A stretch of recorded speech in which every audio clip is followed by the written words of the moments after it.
सुभाष मांगता है देश। आज फिर से एक बार सुभाष मांगता है देश।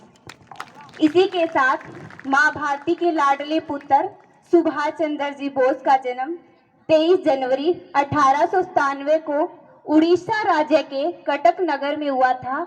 उनकी माता का नाम प्रभावती, उनके पिता का नाम जानकीनाथ बोस था। सुभाष चंद्र बोस जन्म से ही तेज तरार बुद्धि के इंसान थे। पढ़ाई में थी। उन्होंने इंडियन सिविल सर्विस की परीक्षा दी और वो एक सरकारी जॉब के पद पर भी प्राप्त हुए, लेकिन उन्होंने उस जॉब को ठोकर मार दी थी। एक बार छोटा सा कहानी है, वो मैं बताना चाहूंगी। जब वो सिविल परीक्षा में पहुंचे तो वहां पर प्रशिक्षक ने उनसे एक जवाब मांगा था, एक सवाल किया था।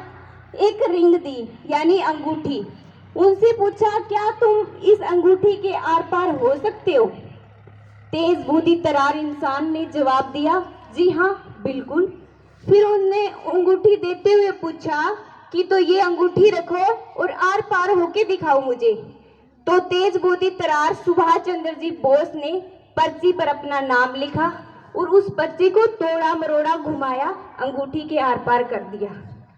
वैसे ही वो प्रशिक्षक दबंग रह गया कि रियल में ही बहुत ही अच्छा इंसान है, लेकिन वो सिविल परीक्षा में जॉब ना पाकर उन्होंने उस जॉब को ठोकर मार दिया, क्योंकि जन्म से ही उनके अंदर एक आजादी का जुनून था। वो उनका मकसद था सिर्फ देश को आजाद करवाना।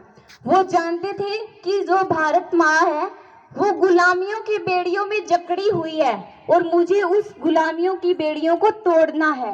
वो अच्छे से भी जानते थे कि कभी भी आजादी मांगने से नहीं मिलती, कभी भी आजादी मांगने से नहीं मिलती, उसके लिए खून पसीना बहाना पड़ता है। ये कहा भी जाता है कि अपना हक कभी मांगने से नहीं मिलता, अपना हक तो हमेशा छीनना पड़ता है। सन 1938 की बात है, वो कांग्रेस के अध्यक्ष चुने गए, लेकिन महात्मा गांधी के साथ विरोध में चलते हुए उन्होंने जल्द ही कांग्रेस को छोड़ दिया।